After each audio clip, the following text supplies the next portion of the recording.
सबसे प्यारी है, माँ तू जग में न्यारी है।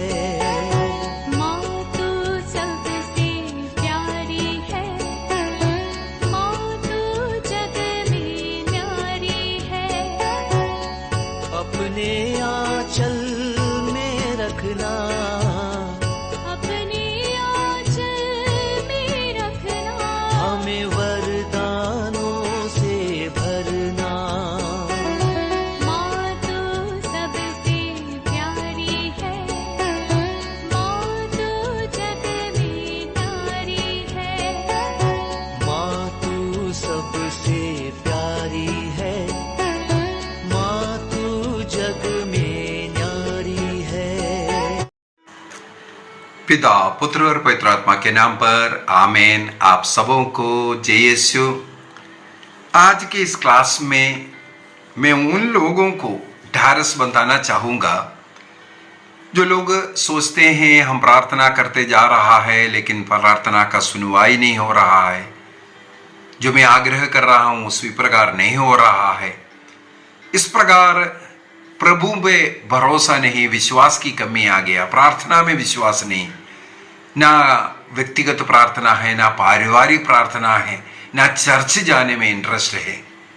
कई बार ये भी डाउट लगता है कई लोगों को, ईश्वर है कि नहीं, किससे ये प्रार्थना करना है।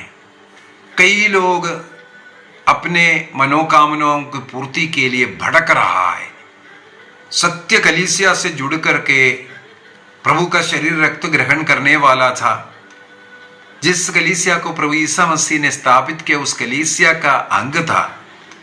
कई लोग बोलते हैं हाँ मैं 40 साल ये कैथोलिकी में था लेकिन अब अन्य कलीसिया में गए, वहां आनंद लग रहा है, नहीं तो वहां पर चंगाई है। इस प्रकार चंगाई के लिए, आनंद के लिए भटकने वाले कारण यही है क्योंकि यहां कैथोलिक चर्च में रह करके प्रार्थना किया, उनको मिला नहीं है करके, लेकिन वहां गया वो मिल गया। यहां चंगाई नहीं मिला, वहां चंगाई मिल गया। इस प्रकार भटक रहा है, एक कलीसिया छोड़कर दूसरा, यहां रहेगा तो वहां अच्छा लग रहा है, वहां आएगा तो तीसरा अच्छा लग रहा है। इस प्रकार भटकने वाले लोग। लूकस के सुसमाचार उसके अध्याय 18 वाक्य 1 के अंदर हम लोग पढ़ते हैं, प्रभु ईसा मसीह ने कहा नित्य प्रार्थना करनी चाहिए और हिम्मत कभी नहीं हारनी चाहिए। इसलिए प्रभु ईसा मसीह ने एक न्यायकर्ता और एक विधवा का दृष्टांत सुनाया। उस दृष्टांत के अंदर हम लोग देखते हैं उस विधवा न्यायकर्ता के पास बार बार न्याय के लिए दुआ किया, तंग कर दिया उन्हें। दिन रात ये विधवा जा करके उस न्यायकर्ता को मुझे न्याय चाहिए बोल करके उनके सामने गिड़गिड़ाना शुरू किया।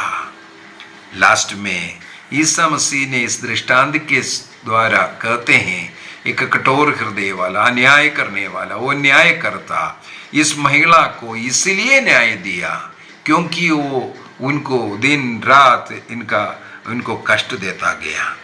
वहां पर हम लोग पढ़ते हैं वाक्य 4 के अंदर, बहुत समय तक वह अस्वीकार करता रहा।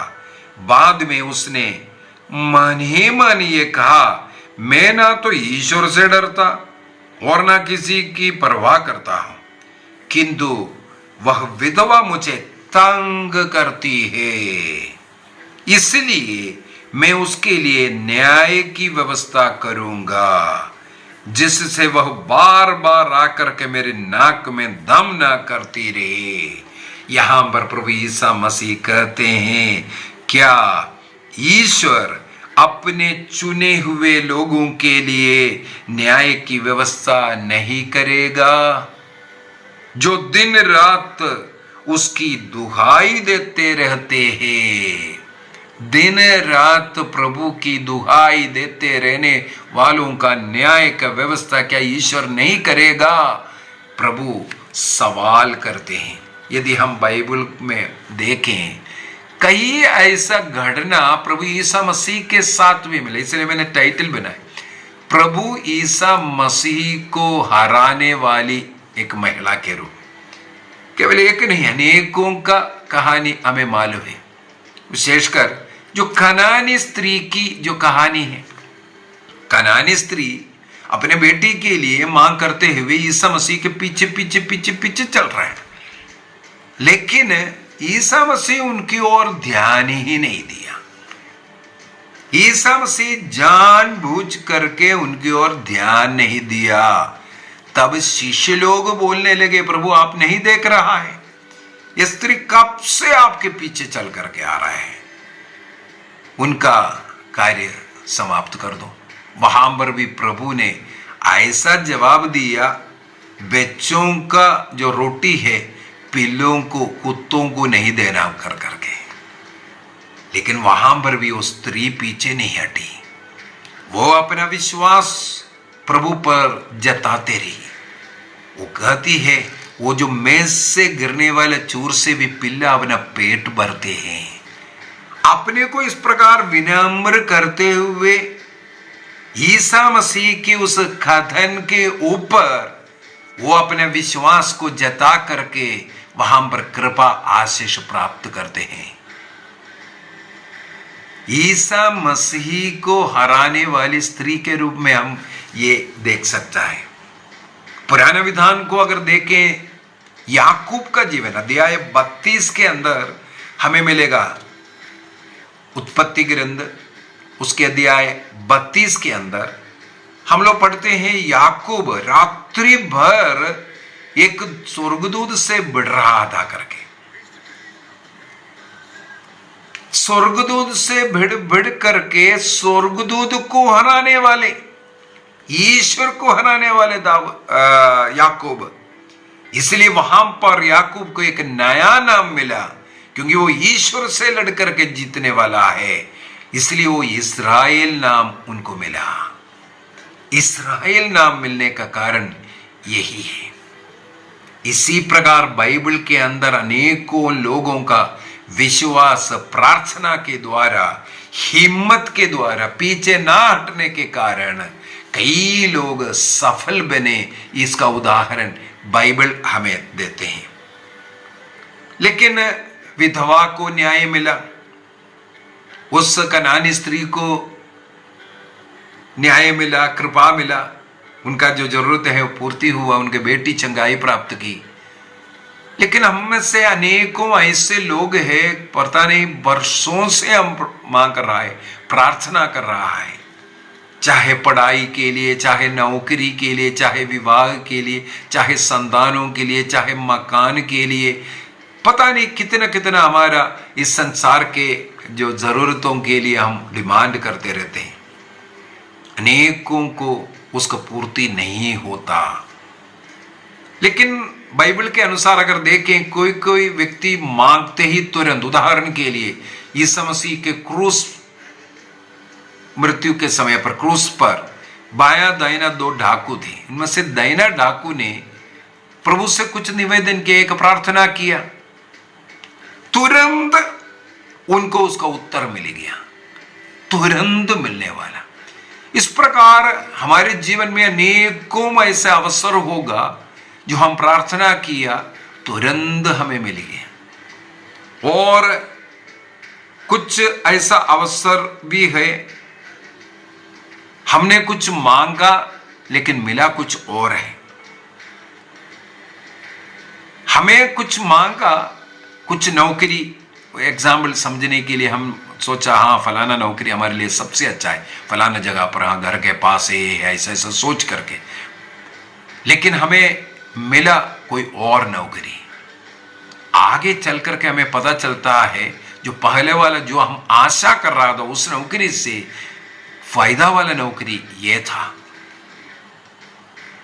तो इस प्रकार हम आग्रह किया, प्रार्थना किया, वो नहीं, उसके जगह पर दूसरा भी कई लोगों को जीवन में मिला हुआ। और कुछ लोगों का जीवन ऐसा है, प्रार्थना करते जा रहे, आज तक नहीं हुआ। एक बच्चे के लिए अनेकों लोग प्रार्थना कर रहा है, आज तक नहीं मिला बोलकर के अनेकों लोग हताश है, निराश है।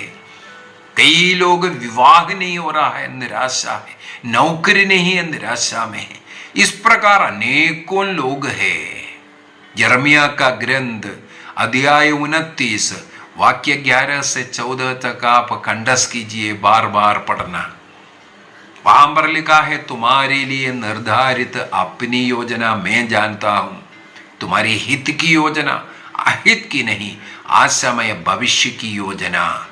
प्रभु पर भरोसा कीजिए, हमारी इच्छा नहीं, प्रभु की इच्छा पूरी होना चाहिए। कुछ हमने मांगा, आज मांगे लेकिन वो तुरंत नहीं मिला, कुछ समय के बाद मिला। ऐसा कई उदाहरण हमें मिलेगा। मान लो छोटा बच्चा अगर एक ब्लेड पड़ा है, उसको उठाने के लिए जाएगा, हम उसको हटा देगा? नहीं देगा। आग को पकड़ने के लिए जा रहा, लेकिन हम नहीं देगा। लेकिन थोड़ा समय के बाद जब बच्चा बड़ा हो जाएगा, युवक बन जाएगा, उस बच्चे के हाथ में देगा, ब्लेड देगा, लो जाकर के शेविंग करो, लो ये करो, नाखून काटो। वो स्वयं हम देगा। एक देने के एक समय है, उस समय पर देगा। आग से छोटे बच्चे को हम बचाता था, बाद में हम उसके हाथ में माचिस देगा, लो जलाओ, मोमबत्ती जला कर देगा, लो पकड़ लो। तो जिस समय पर हमें मिलना है, उस समय पर हमें मिलेगा। जब हम मांगा है, बच्चा मांगेगा आग, लेकिन हम माता पिता नहीं देते हैं, क्योंकि वो बच्चे का वो उम्र वो देने लायक नहीं। इस कारण कई बार हम मांग रहा है, प्रभु नहीं दिया, उसके पीछे भी कोई कारण है। हमें ना देने का कारण है वो समय नहीं आया होगा, या वो उस समय पर मिलने से हमारे जीवन के लिए, हमारे लिए वो अच्छा नहीं है, हानिकारक हो सकता है। अनेकों लोगों को जो प्रार्थना करके मिलने के विषय में और देने के विषय में बार बार हम जो फोर्स डालने के कारण मिलने के कहानी, जैसे विधवा का हो, या रोटी मांग करके, एक दोस्त के लिए रोटी मांग करके आने वाला, दबाव के कारण दिया कर करके, और याकूब रात्रि भर लड़ने के कारण वो विजय प्राप्त करता हुआ। तो हमें कंटिन्यूअस प्रार्थना में रहना है। अब नहीं मिला है इसलिए सोचना नहीं, प्रभु की इच्छा को हमें जानना है, जान करके हमें मांगना है। याकूब का पत्र में यही कहा, तुम लोग मांगते नहीं है इसलिए नहीं मिल रहे। अगर मांग भी रहा है, कैसा चीजें मांग रहा है? हमारे इस लौकिक संपत्ति, लौकिक बातों को बढ़ाने के लिए, जो प्रभु की इच्छा के अनुसार नहीं, उसको मांगने के लिए। इस कारण नहीं मिल रहा है। मत्ती का सुसमाचार अध्याय 7 वाक्य 7 में प्रभु ने कहा, मांगो और तुम्हें दिया जाएगा। मांगेगा तो देने के विषय में प्रभु बताता है। अध्याय वाक्य 8 में, जो हम मांगेगा उससे पहले हमें देने वाला ईश्वर है करके भी हम लोग पढ़ते हैं। यदि हम योहन का सुसमाचार अध्याय 4 को पढ़ेंगे, आखिरी पोर्शन में आकर के समारी स्त्री के बाद हम लोग देखते हैं एक लड़के का चंगाई के विषय में। कोई पिता अपने बेटे के लिए प्रार्थना करने के लिए आया, वो बीमार है, मरने पर है, उसकी चंगाई के लिए हमें देख मिलता है, प्रभु उन्हें विदा करते हैं। और बाद में ये पता चलता है, जब प्रभु ने ये वचन दिया, हाँ तुम्हारा बेटा ठीक हो गया, वो शब्द बोलने वाले उसी समय पर उनके घर पर वो पुत्र उसी क्षण ठीक भी हो रहा है। इसका मतलब है प्रभु हमारी प्रार्थना को जो रिप्लाई देने का कई रीति है, वो प्रभु की इच्छा के ऊपर हमें छोड़ने की जरूरत है। मत्ती का सुसमाचार अध्याय 8 के अंदर भी एक सिनेगोग अधिकारी आकर के, वो 8:8 बहुत फेमस वचन है, प्रभु आप मेरे घर में आने के लिए मैं अयोग्य हूं, इस प्रकार बोल करके अपना विश्वास जताया। वाक्य 13 के अंदर हम लोग देखते हैं उनका वो जो नौकर ठीक होता हुआ। तो प्रभु जवाब देने वाला है, लेकिन तुरंत देना या जो मांगा है वो देना जरूरी नहीं। एक और उदाहरण, हाँ, प्रेरित चरित्र उसके अध्याय 3 के अंदर हम लोग देखते हैं, पेत्रुस और योहन मंदिर जा रहा था 3 बजे के समय पर। उस समय पर वहां फाटक के पास बैठ करके एक लंगड़ा व्यक्ति भीख मांग रहा है। पेत्रुस उनकी ओर देखा, उनके पास कोई पैसा नहीं देने वाला, ना कुछ पैसा दिया, ना कुछ सोना दिया, चांदी दिया, कुछ नहीं दिया। वहां उस व्यक्ति को चंगाई की भी जरूरत है, लेकिन वो चंगाई नहीं मांग रहा था, वो पैसा मांग रहा था। अपनी बीमारी के सहारे पैसा इकट्ठा करने का कार्य कर रहा था। हो सकता है अपने परिवार वालों का, इनकी बीमारी, इनके लंगड़ापन के द्वारा उनका पूरा परिवार चल रहा होगा, क्योंकि वो भीख मांग करके जी रहा है। वहां पर हम लोग देखते हैं ईश्वर चाहते ये भिखारी बन करके रहने के लिए नहीं, उन्हें चंगाई देने का। वो भीख मांगा लेकिन उन्हें मिला चंगाई। प्रेरित चरित्र अध्याय 3 वाक्य 8 के अंदर हम लोग ये पढ़ सकते हैं। नबी यशायाह का ग्रंथ अध्याय 55 वाक्य 8 और 9 को अगर हम पढ़ेंगे, हमारा सोच प्रभु का सोच नहीं है। हम जो आग्रह कर रहा है उसके अनुसार नहीं, उससे परे हमें देने वाला और उस रीति से नहीं, अपने इच्छा के, अपने भंडार से हमें देने वाला प्रभु के विषय में वहां पर हम लोग देखते हैं। और ना मिलने का और उसका बाद में कुछ और रीति से मिलने का, उसका उदाहरण भी ईसा मसीह के जीवन से हम उठा सकते हैं। यदि मत्ती का सुसमाचार अध्याय 26 में प्रभु का दुख पीड़ा जो गत्सेमनी में हो रहा है, उस समय पर प्रभु ईसा मसीह प्रार्थना करते हैं। वाक्य 39 मैथ्यू चैप्टर 26 वर्स 39, वहां पर प्रभु प्रार्थना करते हैं, पिता तेरे लिए सब कुछ संभव है, ये प्याला मुझसे हटा ले, ये दुख मुझसे हटा ले। हम लोग देखते हैं पिता आंख बंद कर कर बैठा हुआ था, कोई उत्तर वहां पर ईसा मसीह को नहीं मिला। ना उनका दुख घटा, ना उनका अपमान, उनका गिरफ्तारी, सब कुछ हुआ। पिता ने वो सब कुछ होने दिया। अभी पुत्र का ये प्रार्थना का उत्तर हम लोग देख सकते हैं अध्याय 27 में, मत्ती को सुसमाचार अध्याय 27 में।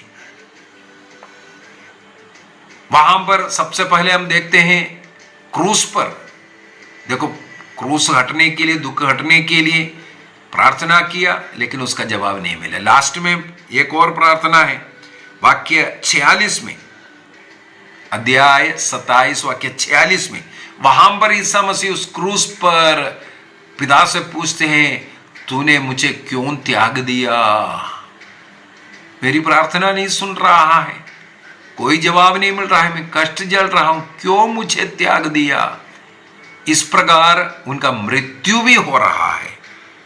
और इस मृत्यु का, उस प्रार्थना ना सुनने का उनका वो जो मौन, वो तब तोड़ा 3 दिन के बाद।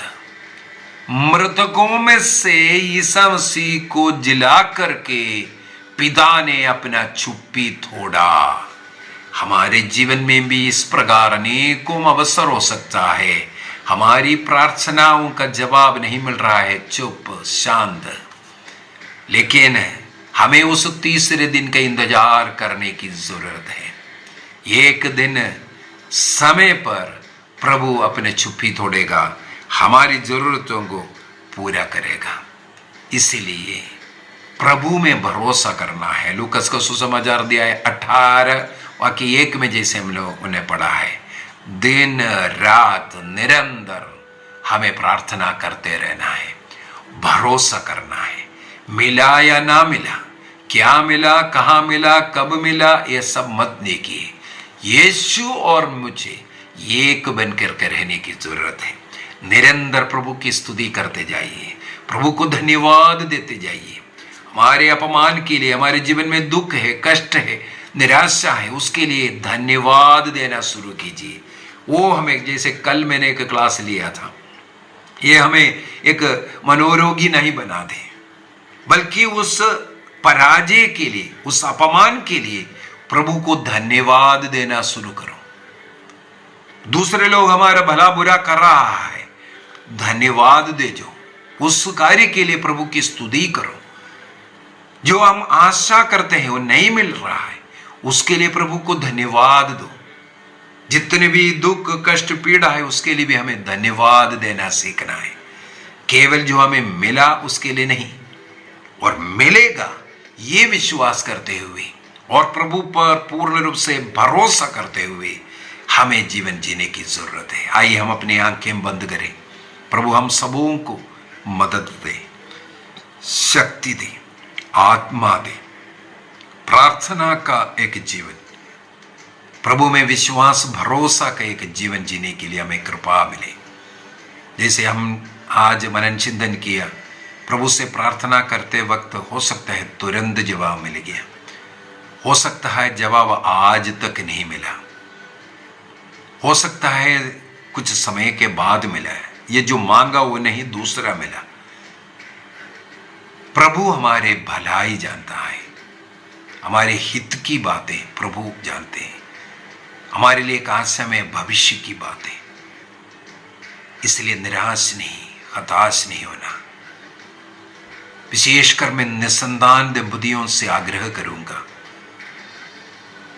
हर महीने में वो नोवेना प्रार्थना करना जारी रखें, विश्वास के साथ, भरोसा के साथ। ये भी विश्वास करना आपके इस नोवेना प्रार्थना के द्वारा कई लोगों को कृपा मिल रहा है, आशीष मिल रहा है।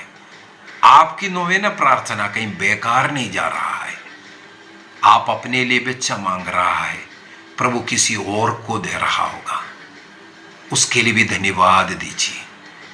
इसलिए जिस प्रकार पारिवारिक प्रार्थना एवं धर्म शिक्षा पुस्तक में जो संतान के लिए जो नवेना प्रार्थना है, हर माह में उसको करने का निर्णय कीजिए। और उस नवेने के बाद गर्भस्थ बच्चों के लिए प्रार्थना, ये दोनों प्रार्थना आप हर महीना करता जाएं। कई बार मुझे ये प्रेरणा मिल रहा है, अनेकों लोग एक बार किया, 2 बार किया, या मैंने जो मिल्क ग्रोटो का पाउडर भेजा था, दिया था, बस उसको ग्रहण करते हुए 1 महीना प्रार्थना करने वाला, इसके बाद वो प्रार्थना करना छोड़ दिया। ये अच्छी बात नहीं है। जितने भी लोगों का नाम मुझे मालूम है और अन्य अनेकों निसंतान दंपतियों के लिए हर रोज मैं रोसरी अर्पित करता हूं, प्रार्थना करता हूं। आप भी प्रार्थना कीजिए, नोवेना कीजिए, आपको संतान मिलेगा, विश्वास कीजिए। यह नोवेना प्रार्थना जो पारिवारिक प्रार्थना एवं धर्म शिक्षा पुस्तक में जो लिखा हुआ है, प्रभु का दिया हुआ वचन के द्वारा हम अपने विश्वास में बढ़ने के लिए प्रार्थना है। सब वो प्रार्थना का हर एक लाइन बाइबल का वचन से लिखा हुआ है। वचनों को जोड़ जोड़ करके प्रार्थना बना। इसलिए प्रार्थना करना ना छोड़ें। आपको ईश्वर का अनुग्रह जल्दी मिलेगा। मैं इस समय पर ऐसे अनेकों हजारों निसंतान दंपतियों के लिए प्रार्थना करो। इसी समय पर पवित्र आत्मा का शक्ति एवं सामर्थ्य उनमें आवे। बेरोजगारों को रोजगारी मिले, अविवाहितों को जीवन साथी मिले, घर में पारिवारिक प्रार्थना रोज हो सके, हर एक घर में शांति प्रेम आवे, नशे से मुक्ति मिले, परिवार मिलकर के चर्च जावे, हर रोज यदि संभव है तो मिस्सा बलिदान में भाग ले। प्रभु आप सबों को अनुग्रह आशीष प्रदान करें। पिता, पुत्र और पवित्र आत्मा के नाम पर आमीन। आप सबों को जय यीशु।